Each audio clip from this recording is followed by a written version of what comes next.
नमस्कार। गीता माता की जय। आज हम बात करेंगे श्रीमद् भगवद गीता जी के प्रथम अध्याय के 11वें श्लोक के बारे में। जैसा कि अभी तक 10 श्लोकों से हमें पता चला कि दुर्योधन जो है वो द्रोणाचार्य के पास जाता है, पहले पांडव सेना के योद्धाओं का विवरण करता है, फिर अपनी सेना के महारथियों के बारे में द्रोणाचार्य को बताता है।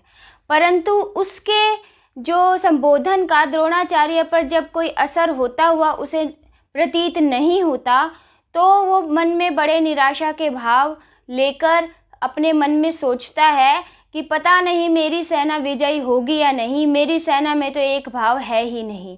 तो जब उसे द्रोणाचार्य की तरफ से कोई भी उत्तर नहीं मिलता, तब वो भीष्म पितामह के पास जाकर भीष्म पितामह से नहीं कहता, बल्कि और जो अनेक योद्धा होते हैं, अपनी सेना होती है, उसे संबोधित करते हुए कहता है कि अयनेषु च सर्वेषु यथा भागं वस्थिता भीष्ममेवाभिरक्षन्तु भवन्तः सर्व एव हि।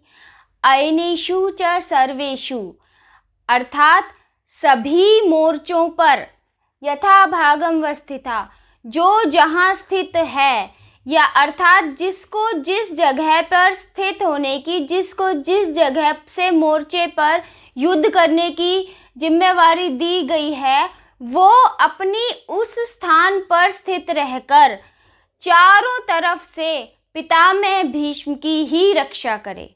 अर्थात वो अपनी सेना को यह कहता है कि भीष्म पितामह जो उसकी सेना के प्रधान सेनापति हैं, प्रत्येक योद्धा का यह कर्तव्य है कि वह जिस भी मोर्चे पर स्थित है, उस मोर्चे पर से हर वक्त यह ध्यान रखे कि पितामह भीष्म किसी संकट से ना घिर जाएं। इसके दो भाव हैं। एक तो वो पितामह भीष्म को प्रसन्न करना चाहता है, उन्हें यह दिखाना चाहता है कि मुझे आपकी कितनी चिंता है।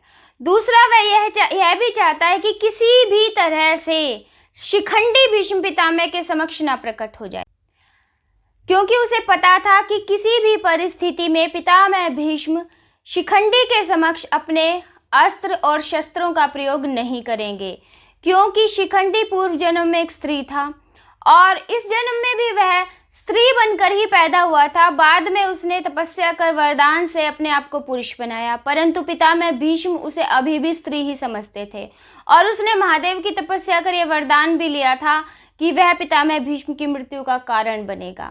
इसलिए एक कारण यह भी था कि वह अपने सभी योद्धाओं को यह सचेत कर रहा था कि कुछ भी हो, जिस भी मोर्चे पर तुम टिके हो, वहाँ से इस बात का अवश्य ध्यान रहे कि पितामह भीष्म चारों तरफ से रक्षित रहें, उन पर कोई संकट ना आए और शिखंडी भी उनके सामने ना आ पाए, यह भी वह निश्चित कर लेना चाहता था।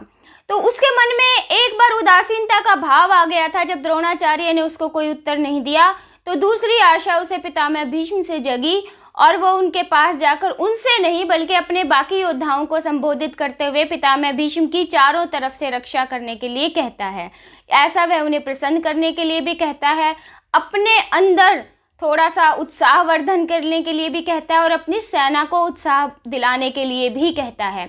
तो उसके इस संबोधन का उसकी सेना पर या पितामह भीष्म पर क्या प्रभाव पड़ा, यह हम आपको अगले श्लोक में बताएंगे। तब तक के लिए नमस्कार।